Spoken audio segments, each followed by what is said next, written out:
One of the greatest secrets from the greatest communicators of all time, from Jesus to Ronald Reagan to Winston Churchill to Margaret Thatcher, all of those folks, when they communicated, they had an amazing ability to tell stories. They illustrated beautifully, and a story will stick with you. Kids love stories, and the little kid and all adults love stories. And what I'd like to do when I frame the whole idea of language creating style is to focus in on the biggest part of that pie, and that would be the ability to tell stories that are riveting, compelling, and here it is, make the point. And they're not just an entertainment venue or a performance venue. They actually pull people in, and you're like a divine surgeon.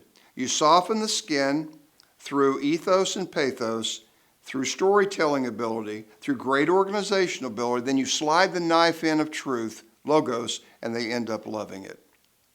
How do you tell good stories? 4 parts to a great story. Now, I'm not talking about short quotes and short illustrations that are oftentimes graphic and oftentimes terrific. I'm talking about the haymaker, the one that opens a message, for example, if you're giving a public presentation, or a closer, the knockout punch. I'm talking about a story that is remembered like a feast. We eat a lot of food. There are certain feasts we remember. It's the one that is remembered months and even years later on. 4 parts. Number 1, as a speaker or as a communicator, you establish common ground with your listener. They begin to say, my kind of guy, my kind of person. How do you do that? How do you throw a lariat out and pull them in to say, I'm on equal ground with you? This is adult to adult communication. The way you do that is through things that are common to humanity. Things like money, work, relationships, children, emotions. All of those are common to people, common to mankind. And therefore, you have a story that touches the deepest part of those areas. Establishing common ground makes you one of us. Secondly, this illustration then moves to curiosity or suspense. You're like a mountain climber going up a huge mountain. Everybody's enjoying the vista, but you're the one that knows the direction to the top, and you are pulling them along, and they're enjoying the view. You know where you're going. They're not quite sure. That's good. There's a tension there between, and when people look up, and they are listening and they're engaged, you know you're climbing the mountain very well. So you're creating curiosity or suspense as you go. Third, there is a surprise or there is a twist. There's the unexpected. There's a dramatic turn. In a joke, this is called, the punchline.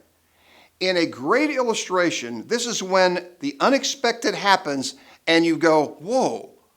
It's the aha, it's the gasp, it's the that an audience gives when they're not expecting that point to be made. And finally, after you have softened the skin, now you drive the knife in, and that is the moment of truth or the moment of principle, you make the point.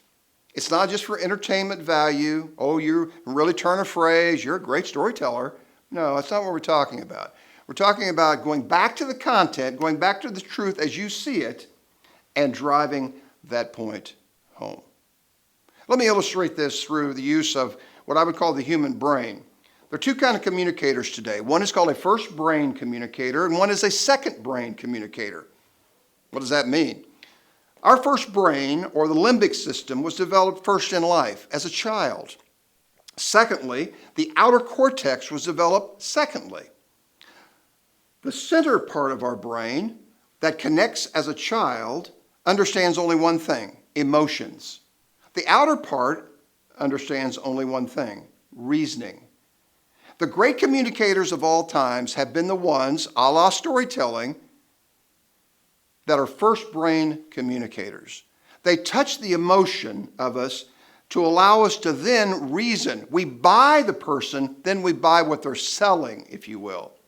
To say it another way, to use a bromide that's a cliche, people buy on emotion, and they justify with fact. That is absolutely true.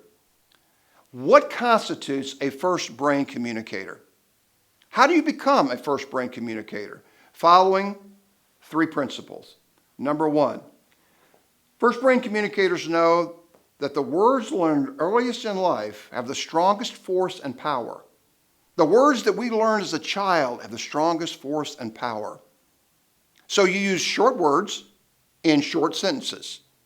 Don't try to be a pseudo-intellectual here. Put your cookies on the lower shelf. That way the sheep can come to feed and the giraffes, those intellectual types, can always bend their necks. As Abraham Lincoln said one time, God must have loved average people. He made enough of them. And isn't that the truth? You are communicating adult to adult with people. You've gone through the message. They've never heard the message. So put your cookies on the lower shelf. Use short words, short sentences. Secondly, words that have color, painting a picture on the canvas of the mind, will make you a first brain communicator. Take the most famous of all Psalms in the Bible, best-selling book of all times, 150 Psalms. You know what the most famous one is? Psalm 23. Ask 9 out of 10 people that can recall the Psalms at all, and they will name, "The Lord is my shepherd, I shall not want. He makes me lie down in green pastures."